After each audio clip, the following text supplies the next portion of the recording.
In the previous video, we looked at the introduction of the respiratory system and this process of gas exchange. And we said that gas exchange is a passive process, meaning that it doesn't take any energy and there's nothing you do about it. It's just a byproduct of pressure and concentration gradients that force the diffusion of oxygen and carbon dioxide over that membrane.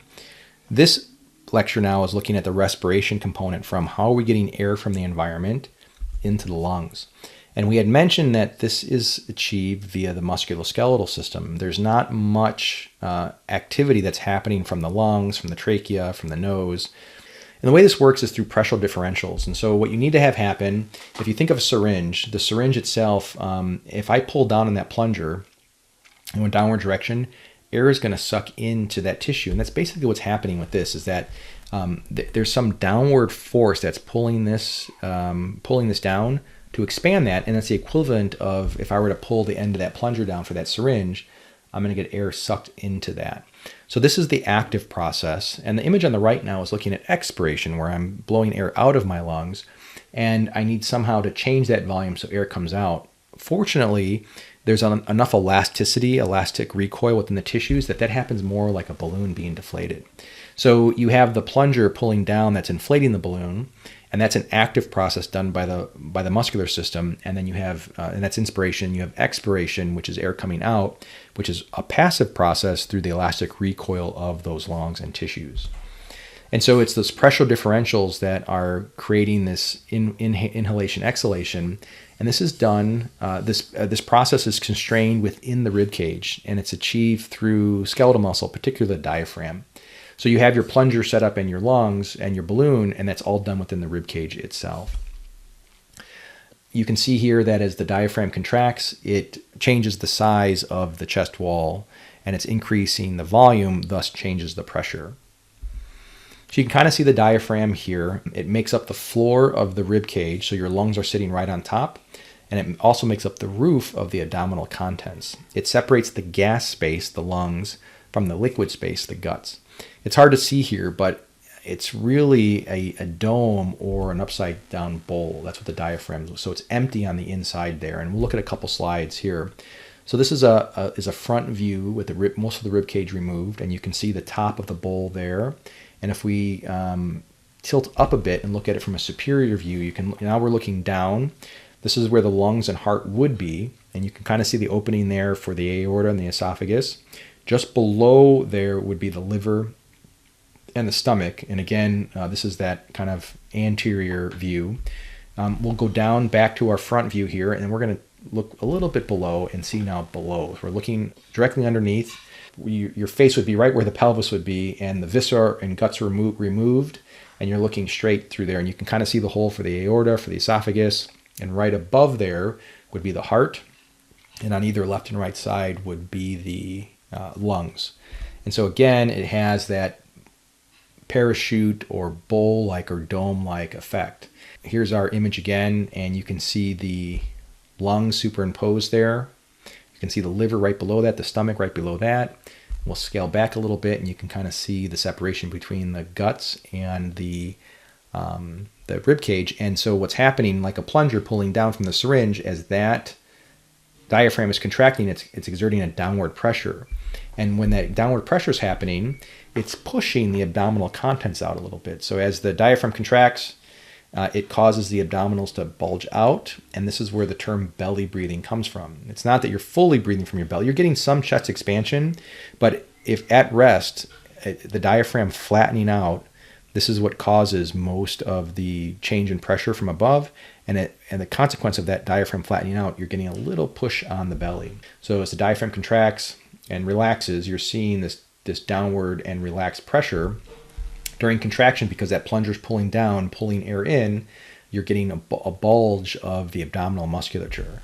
And then as you relax, because of the elastic recoil, the tissues return back to normal, and it just goes back and forth. So you're inhaling, belly comes out, and belly goes back in, back and forth, and you get this diaphragm contraction. So under rest or normal conditions, you should see the belly expanding, thus belly breathing.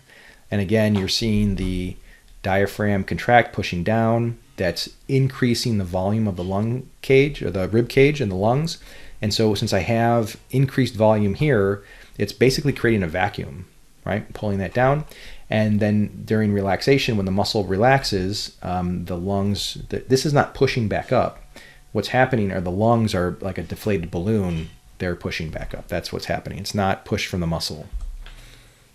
Inhalation, diaphragm down, ribcage expansion because of volume change, and exhalation, the elastic recoil, because the diaphragm is no longer contracting, it's squishing the air out.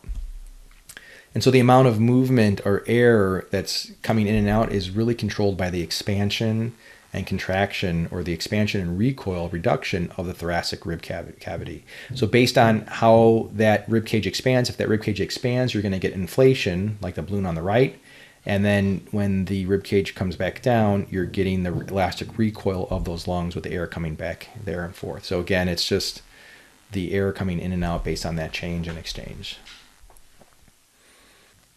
So I have this video, and I have it linked through the Blackboard shell, but you can find it on YouTube. And this is actually a commercial for a product that you can buy. And basically what this is a jar that has an opening at the top here, and it has a rubber diaphragm right here. And you have these balloons that are here. And what's happening is you have a closed amount of a system. You have a certain amount of volume here. And as I pull down on that, what it's doing is it's changing the volume of this jar. When that volume changes, it's forcing, it's basically creating a vacuum in, and it's causing these balloons to inflate.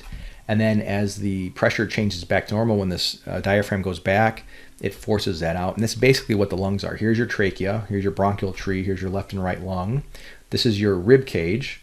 This is your nose or throat or mouth. And then this is your diaphragm. And you kind of see here, as this is pulled down, those inflate, and as it goes back up, it contracts. So you got the diaphragm contracting, and then you have the passive recoil of the lungs pushing that out. So that's basically how your lungs are working in this mechanism. Your ribs do move, and that's what they're designed to do. I mean, they're extension of the thoracic spine, but it's this outward rotation or elevation forward, like this pump handle and bucket handle aspect, that changes the size of the rib cage. Now, you're getting subtle amounts of this during diaphragmatic breathing, so the belly breathing, but this can also happen from other musculature, so like your chest wall, abdominals. And when you take a normal resting breath should all be coming from the belly, but if you take a deep breath in and then breathe out, that deep breath in, you would notice that you had this chest expansion. So you had the sternum coming up, the rib cage is coming up, your rib cage was taking more space. You probably straightened out through the spine. So you have this thoracic, rib, sternal type relationship that's happening when you're getting this active breathing, chest breathing, and this is usually involved when you need to get even more oxygen into the tissues during exercise or periods of stress. And that's why at rest you should be seeing belly breathing, but you sometimes might see this chest breathing or labored breathing at rest, which is a sign of either fatigue or underlying cardiovascular issues. Again, you're seeing increased volume in the chest cavity, slightly through the diaphragm, but you can be doing it more drastically if other respiratory muscles come on. When you look at your tidal volume, which is basically how much air you're bringing in versus your breathing rate, you'll see that you have your exercise intensity here along the bottom, and you have your breathing rate in this gray line, and you have your tidal volume in that blue line. And as you would expect, as exercise intensity increases, so does the amount of volume of air coming in to match that. But one thing that you notice is that your breathing rate actually decreases a little bit. So if you're breathing at like 12 breaths per minute, you start exercising, you actually drop down to about 10 breaths per minute, which is counterintuitive, right? You would think that's just like heart rate. As exercise increases, exercise intensity increases, heart rate increases because it has to increase cardiac output, that your ventilatory output needs to increase as well. The change in chest cavity is so great, has such a profound effect, that it is bringing in more air than the body needs, more oxygen than the body needs. So as the rib cage starts to increase and expand through that ventilatory pump, your breathing rate actually drops a little bit. What happens is enough exercise intensity, you start to get some musculoskeletal fatigue, and your tidal volume drops, and you can see that your breathing rate then picks up. So it would just be equivalent of your heart rate. Your heart rate would drop a little bit because the heart's contracting so well, and then after the heart gets a little fatigued, your breathing rate, your heart rate has to increase in order to match that oxygen. So that does happen here with the lungs, but you can see that initially. And what happens is, this is where you can implement what's called the talk test. You can exercise and talk. If someone's able to talk, you know that their exercise intensity is just below threshold. And so if it's hard to catch a breath and talk because you're breathing so fast, you're over in this end over here where you've kind of outsourced or hit your capacity of your tidal volume, and now your breathing rate has to increase in order to meet that oxygen demand of the working muscle. So just kind of interesting phenomenon that happens with the tidal volume, and so it shows how effective the chest wall and the skeletal muscles are at bringing in more air. So this is your ventilator pump. As we said, we have the chest wall expansion that's happening through the spine, ribs, and sternum. And this is happening because of the respiratory muscles, the diaphragm, internal, external, intercostals, and then the abdominal muscles, and then the shoulder girdle musculature if need be. So that's the mechanism of respiration, and it's using skeletal muscle in order to do it.